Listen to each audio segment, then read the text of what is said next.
Have you ever felt empty for no clear reason? Not sad, not angry, not anxious, just hollow. It's this weird, numb void inside you, like something important is missing, but you can't quite put your finger on what. If this sounds familiar, trust me, you are not alone. This feeling of emptiness is something many of us experience, and today we're going to dive deep into the psychology behind it, understand where it comes from, and most importantly, explore what we can do to find our way back to feeling whole again.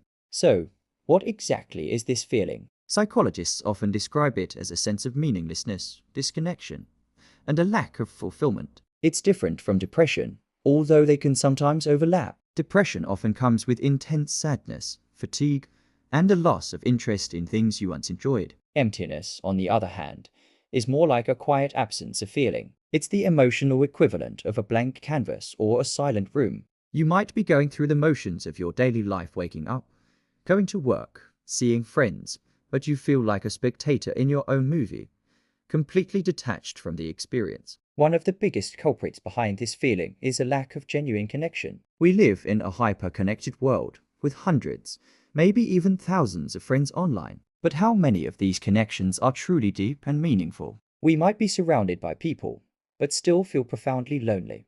This is what experts call social snacking. We get these small, unsatisfying hits of social interaction through likes and comments, but we miss out on the deep, nourishing conversations that make us feel seen and understood. We were built for tribe, for community, for real, face-to-face bonds. When that's missing, a void can start to form. Think about the last time you had a conversation where you felt completely yourself, without any filter. When was the last time you shared a vulnerable moment with someone and felt their genuine support? These are the moments that fill us up. Another major reason for feeling empty is a disconnect from our own values and passions. Are you living a life that truly aligns with who you are? Or are you living a life based on what others expect of you, your parents, your boss, society? When there's a gap between your authentic self and the life you're living, it can feel like you're wearing a mask all the time. You might be successful on paper, with a great job and a nice apartment, but if that success doesn't resonate with your inner core,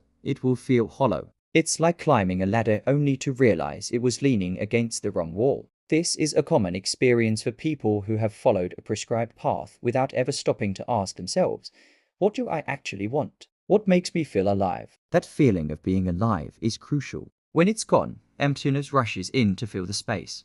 Past experiences, especially unresolved trauma or loss, can also leave us feeling empty. When we go through something difficult and don't fully process the emotions associated with it, we might subconsciously numb ourselves to avoid the pain. This is a defense mechanism. It protects us from getting hurt again, but it also blocks our ability to feel joy, excitement, and connection. It's like turning down the volume on all your emotions. The pain becomes less intense, but so does everything else. You end up in this grey, neutral zone where nothing really touches you. This emotional flatlining can feel safe for a while, but eventually it leads to a profound sense of being empty and unfulfilled.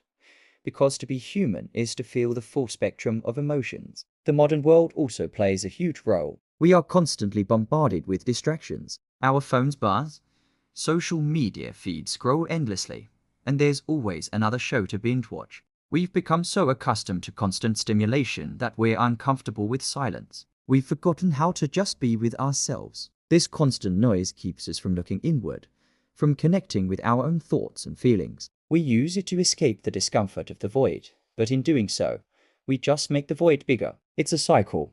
We feel empty, so we seek distraction, which prevents us from doing the inner work needed to feel full again. So, what can we do? How do we start to fill that void?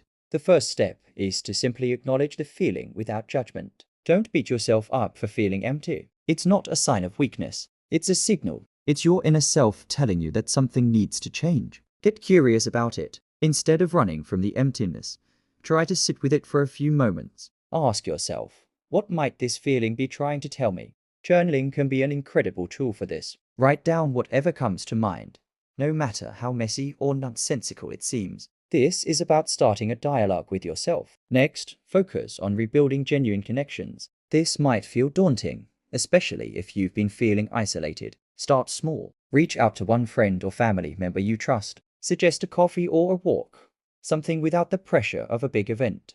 The goal is quality over quantity. Focus on being present in your interactions. Put your phone away. Really listen to what the other person is saying. Share something real about yourself. Vulnerability is the currency of deep connection. It's scary, but it's how we build the trust and intimacy that chase the emptiness away. You could also try joining a group or a class based on an interest, a book club, a hiking group, a pottery class. Shared activities create natural opportunities for bonding. Reconnecting with yourself is just as important. Take some time to explore your values. What is truly important to you in life? Honesty, creativity, kindness, adventure. Make a list. Then look at your life and see where there are disconnects. What small changes can you make to live more in alignment with those values? This isn't about quitting your job and moving to a remote island tomorrow. It's about small, consistent actions. If you value creativity, maybe you can set aside 15 minutes a day to draw, write, or play music. If you value nature,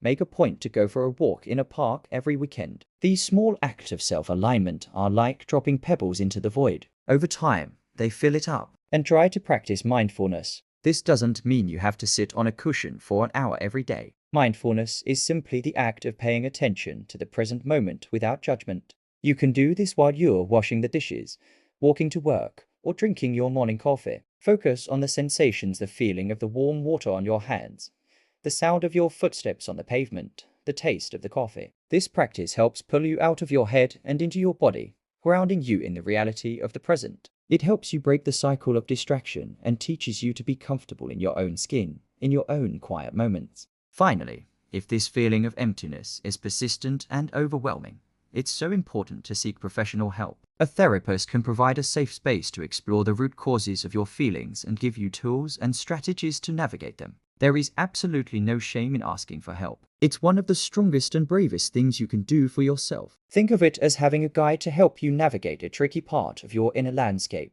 Feeling empty is a difficult and confusing experience, but it doesn't have to be a permanent state. It's a call to adventure, an invitation to reconnect with others, with yourself, and with a sense of meaning and purpose. It's a journey back to you. Start with one small step today. Thank you so much for watching. If this resonated with you, consider subscribing for more conversations about living a more meaningful life. Take care.